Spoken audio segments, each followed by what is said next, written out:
avec Évariste Dacouré, qui est doctorant en sciences de l'information et de la communication au sein du GRESEC et qui a fait une intervention cet après-midi.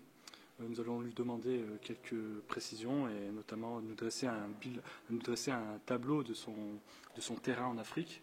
Donc il travaille sur les TIC et les ONG. Donc comment les ONG montent des programmes liés aux TIC au niveau du Burkina Faso.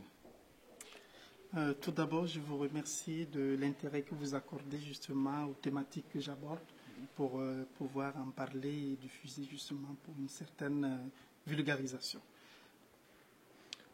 Donc, comme je t'ai dit, est-ce que tu peux nous dresser un peu le cadre de ton étude, comment elle s'articule au terrain et sur quoi elle porte? Alors, donc, je travaille sur la promotion du multimédia au Burkina Faso, en articulant pour ce qui est de cette communication sur les actions menées au niveau des acteurs associatifs. Sinon, pour aller vite d'une manière générale au niveau, enfin pas d'une manière générale, mais sur le plan de ma thèse, je travaille sur toujours la promotion du multimédia, mais à travers les politiques publiques, les stratégies d'acteurs privés et les actions d'ONG associations en la matière. Bon, évidemment, pour des raisons de temps imparti, je ne pouvais pas aborder toutes ces questions pendant la communication, donc je resterai sur l'action des ONG associations. Donc c'était l'occasion pour moi de faire ressortir l'ensemble des enjeux qu'il y a autour justement de cette promotion du multimédia au Burkina Faso, en faisant ressortir la question que pour ces acteurs associatifs, l'enjeu principal, pour ce qui est des aspects financiers. Et cela est parce que nous voulons analyser, enfin je vais analyser les rapports et les jeux d'intérêt financiers entre acteurs privés de la promotion et acteurs associatifs.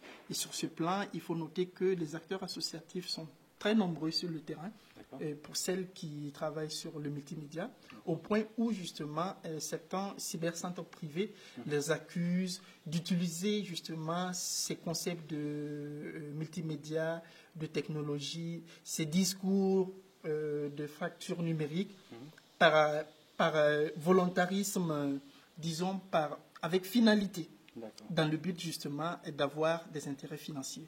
Et c'était l'occasion de faire ressortir le fait que ces acteurs associatifs étaient accusés justement de faire des déclinaisons d'éthique dans des secteurs sociaux, parce qu'il y a sur le terrain des groupes dénommés TIC et agriculture, TIC et éducation, pour, selon les acteurs associatifs qui montent ces groupes, utiliser les potentialités justement de ces outils-là pour améliorer ces différents secteurs sociaux. Et justement, la question des rivalités vient du fait que les enjeux financiers, du fait qu'il y a des offres privées, sont très fortes. Et nous avons justement, au cours de cette communication, abordé cette question des enjeux autour justement de la promotion. D'accord. Oui. Donc on a pu noter qu'il y a des enjeux conflictuels entre acteurs locaux et ONG qui viennent monter des programmes liés au TIC au Burkina. Sur le terrain, comment ça se concrétise, comment se monte un projet? Est-ce qu'on peut avoir des précisions là-dessus pour avoir un aspect concret de cet aspect-là? Très bien. Je peux prendre le cas d'une fédération paysanne au Burkina qui s'appelle une fédération des paysans de la région du Sud, qui s'appelle la FEPASI. Donc c'est une fédération qui regroupe plus de 10 000 membres.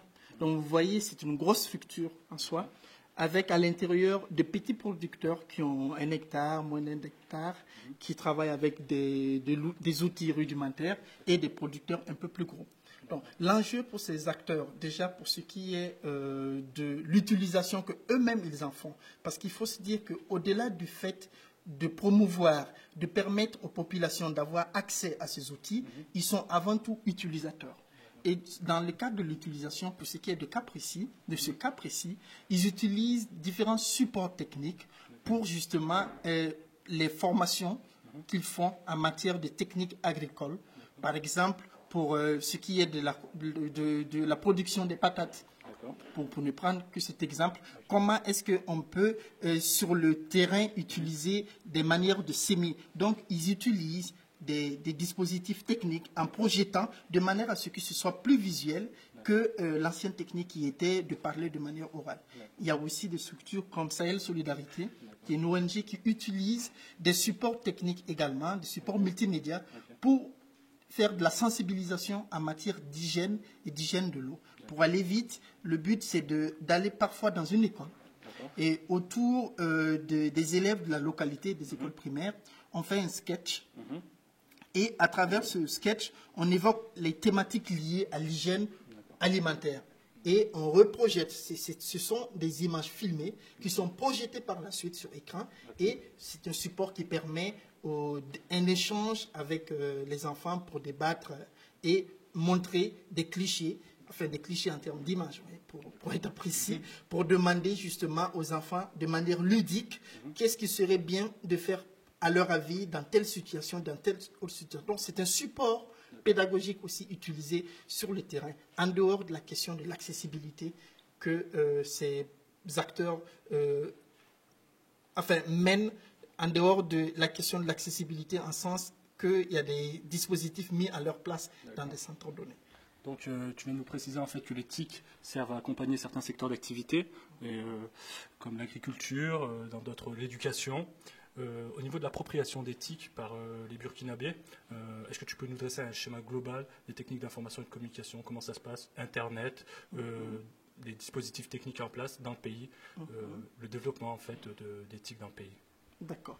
L'un des aspects quand on parle de développement des TIC, pour ce qui est de Burkina Faso, premier aspect, les TIC évidemment renferment un certain nombre de dispositifs techniques. À l'intérieur, il y a ce que d'aucuns ont appelé nouvelles technologies. Enfin, le terme nouvelle ne convient pas, mais à l'intérieur, c'est, disons, les technologies de génération un peu plus récente par rapport à d'autres, c'est-à-dire le cellulaire, Internet et d'autres technologies qualifiées souvent d'un peu vieilles comme la télévision et autres. Il faut dire que ces différents dispositifs n'ont pas la même utilisation et le même développement au Burkina.